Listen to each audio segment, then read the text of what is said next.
हूँ कि नहीं नाउमीद अकाल अपने किस्त मीरा से, नहीं नाउमीद अकाल अपने किस्त मीरा से, जरा नम हो तो मिट्टी बहुत जखोगे शादी। अस्सलाम वालेकुम व रहमतुल्लाहि व बरकातुहू। वालेकुम सलाम। ये जो डीजे चल रहा है, ये जो डीजे की गाड़ियां जा रही है, मैं उनसे दरख्वास्त करूंगा कि 10 तारीख के दिन आपको आना है। इंशाअल्लाह मजलिस के जश्न में आप ही बजने वाले हैं। जब हम जश्न मनाएंगे, इतने सालों तक होता ही आ रहा है कि हम लोग इस तरह की महफिल सजाते थे, दूल्हा कोई और बनता था, घोड़ी पे कोई और चढ़ता था, हम बाराती बनकर आते थे। इंशाअल्लाह इस बार दूल्हे भी हम ही बनेंगे, घोड़ी पर हम ही चढ़ेंगे, तुमको नाचने जरूर बुलाएंगे।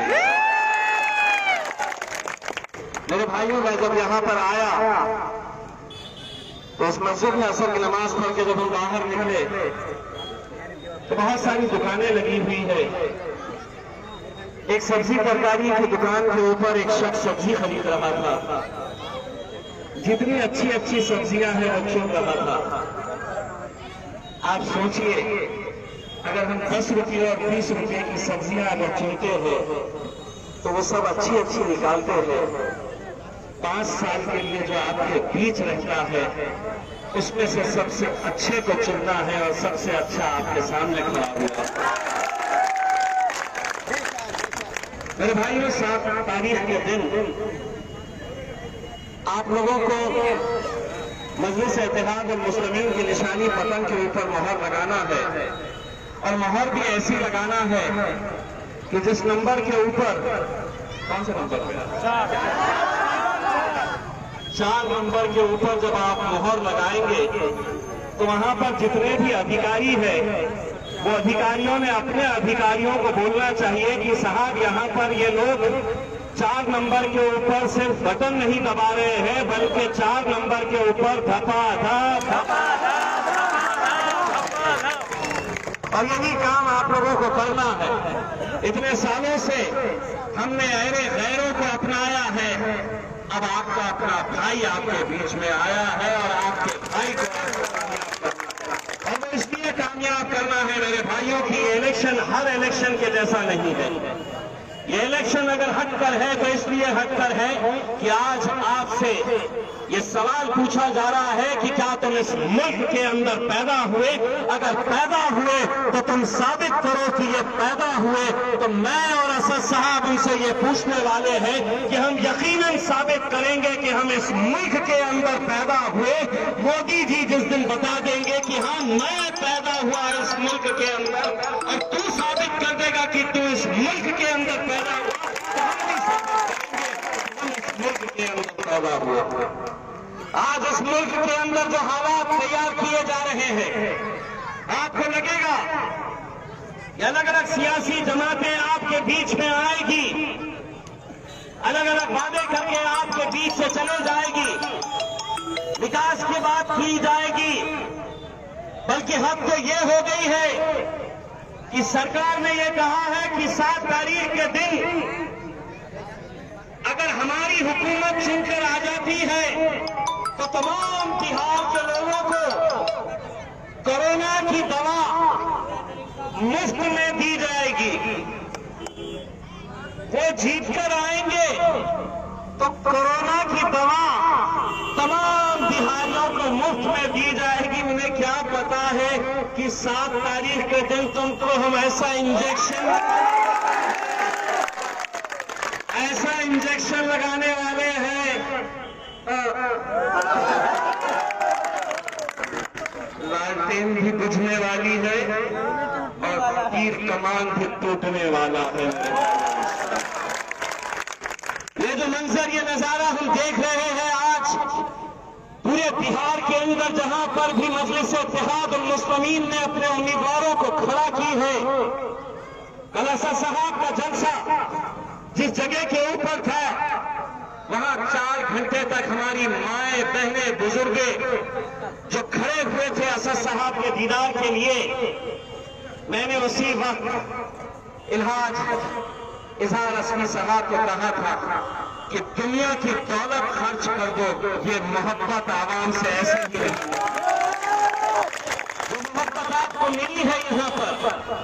दोस्तों, आज हम यहाँ पर सिर्फ आपसे ये कहने के लिए नहीं आए हैं कि आपको इजहार असमी साहब को यहाँ का विधायक बनाना है। हमें यकीन है कि आप लोग इजहार साहब को यहाँ का विधायक बनाएंगे, ये विधायक बनेंगे, लेकिन ताकत मिलेगी। एमपी बैठे होते हैं उस ऐवान के अंदर, और जब एनआरसी और सीए का बिल लाया जाता है तो अकेला एक शेर खड़े रहता है और आंख में आंख डालकर मोदी को ये कहता है कि तू ला जो बिल लेकर आना है, इस बिल की औकात मेरी नजर में क्या है, तो ऐसा फाड़ कर। दोस्तों, आने वाला वक्त कैसा रहेगा? आपको लगेगा कि आप जिन सियासी जमातों को आज तक साथ देते आए हैं वो आपके साथ खड़े रहेंगे। मुश्किल के वक्त आप लोगों का साथ देंगे, लेकिन हकीकत यही है कि आरएसएस की दो तरह की औलादें हैं। एक उनकी जायज औलाद है भारतीय जनता पार्टी, और नाजायज औलाद है कांग्रेस और आरजेडी और जेडीयू।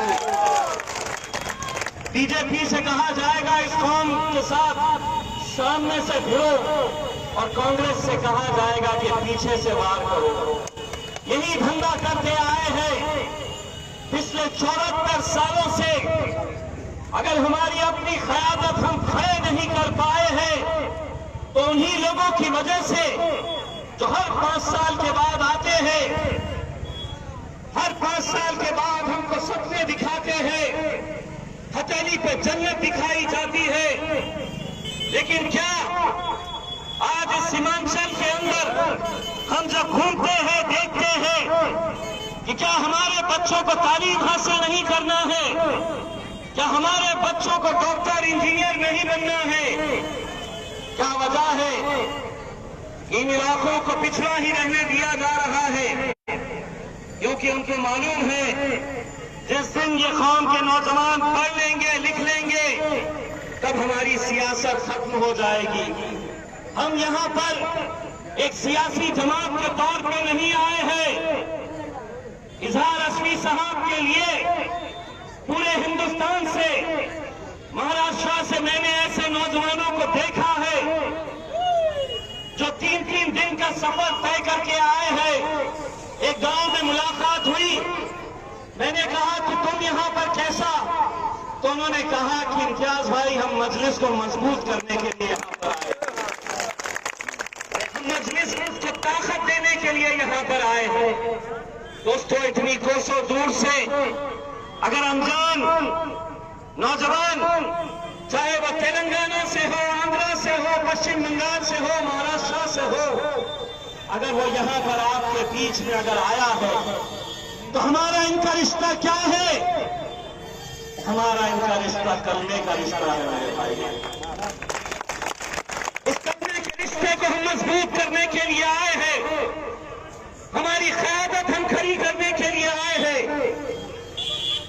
अफसोस यही होता है कि जब भी इलेक्शन आता है इस कौम को बड़ी आसानी के साथ बांट दिया जाता है। चौराहों के ऊपर यहाँ पर उनके लोग आएंगे, उनके दलाल आएंगे और ये समझाने की कोशिश करेंगे कि नहीं, ये गठबंधन को वोट दो। कोई आएगा और कहेगा कि नहीं, ये गठबंधन को वोट दो। तुमको हिसाब किताब दिखाया जाएगा, आंकड़े समझाए जाएंगे, लेकिन एक बात उनसे जरूर कहना, मैंने 74 सालों तक तुमने जैसा बोला था मैंने वैसा सुना। तुम बोलते थे, हम सुनते थे, तुमने जैसा बोला हमने वैसा किया। लेकिन अब मजलिस इत्तेहादुल मुस्लिमीन मैदान में आई है, अब हम बोलेंगे, और तुम्हारे बाप को भी सुनना पड़ेगा। आज जो हालात है मुल्क के, अगर हम डट गए तो हम खत्म हो जाएंगे, और अगर हम मुत्तहिद हुए तो इंशाअल्लाह दुनिया की कोई ताकत इस कौम को हरा नहीं सकती है। हम बिखर जाते हैं। अरे एक बार आज तक क्या किए, अरे गैरों की ही सवारी करते हैं ना। एक बार शेर की सवारी करके देखो, उन्हें अपनी ताकतों पर गुमान है कि सरकार में बैठे हैं, हम सरकार के अंदर बैठे हैं तो हम कुछ भी कर सकते हैं। इनसे इनके वजूद के बारे में सवाल कर सकते हैं। दोस्तों, आने वाला वक्त कैसा रहेगा? इनकी साजिशें ये हो रही हैं कि आने वाले वक्त में ऐसे ऐसे कानून लेकर आए जिसका मकसद यही है कि इस कौम को इस मुल्क के अंदर दबा कर रखो, इन्हें परेशान करके रखो।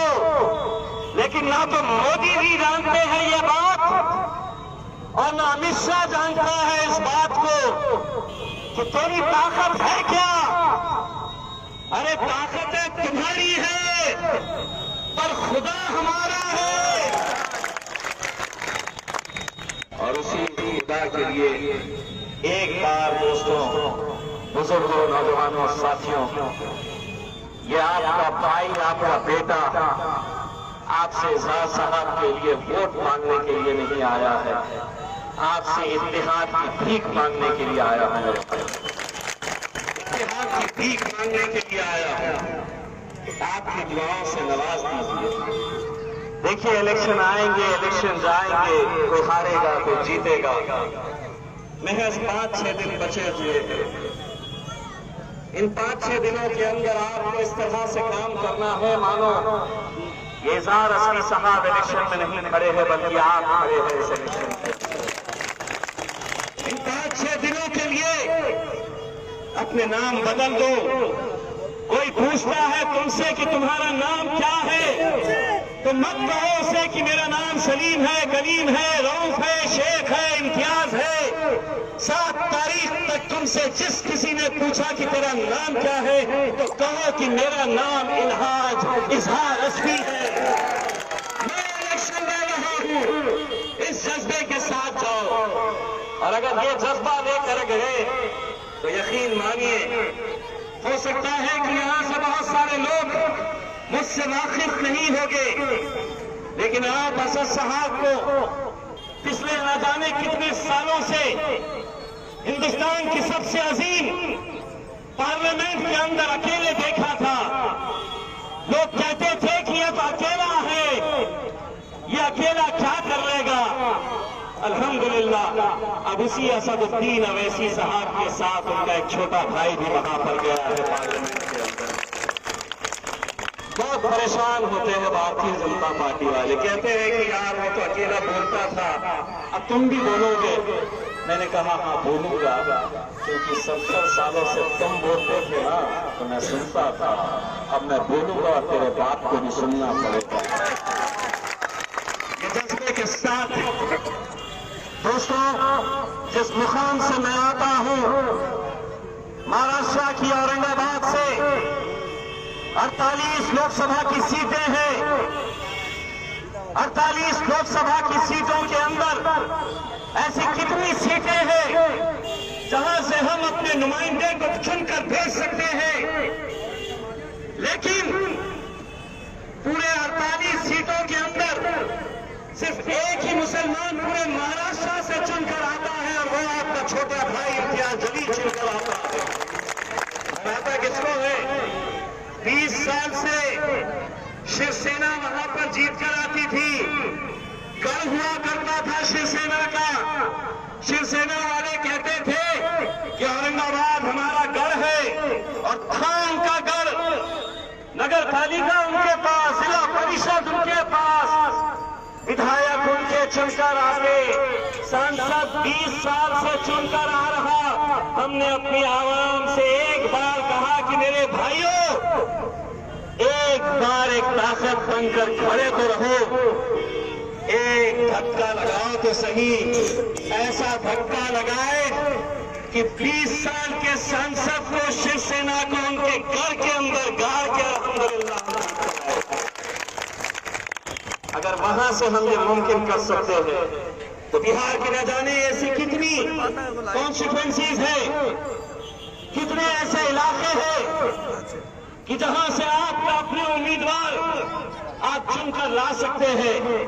बशर्ते आपको ये तय करना होगा कि आप एक ताकत बनकर खड़े रहेंगे। इलेक्शन का वक्त आ रहा है, महज कुछ ही दिन बचे हुए हैं, पैसा भी आएगा।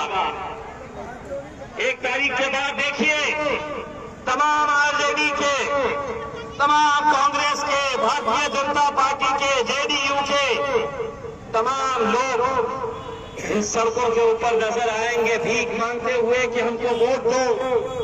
सुनो सबकी सुनो, लेकिन एक बार अपने दिल की करके देखो, एक बार अपने दिल की आवाज को सुनो और सोचो क्या बैरिस्टर असदुद्दीन ओवैसी इस मुल्क के लिए कितना जरूरी बन गया है। दोस्तों, जब मैं असद साहब को पार्लियामेंट के अंदर देखता हूं कि जिस तरह से वो गरजते हैं, आंखों में आंखें डालकर बोलते हैं, तो मैं भी सोचता था कि असद साहब को इतनी ताकत, इतनी हिम्मत कहां से मिलती है। मुझे बिहार आकर यह एहसास हुआ कि असद साहब गरजते वहां पर है, ताकत उन्हें यहां से मिलती है, यहां से मिलती है। अब अगले कुछ दिनों के अंदर पैसा भी आएगा, बहुत आराम की दौलत कमाने वाले जितने भी लोग हैं वो आएंगे। दोस्तों, इंशाल्लाह मैं आगे भी आप लोगों से मुलाकात करूंगा। बहुत बहुत शुक्रिया। मीम न्यूज़ वेब की ताज़ा तरीन खबरों के लिए लाइक करें, सब्सक्राइब करें हमारा यूट्यूब चैनल।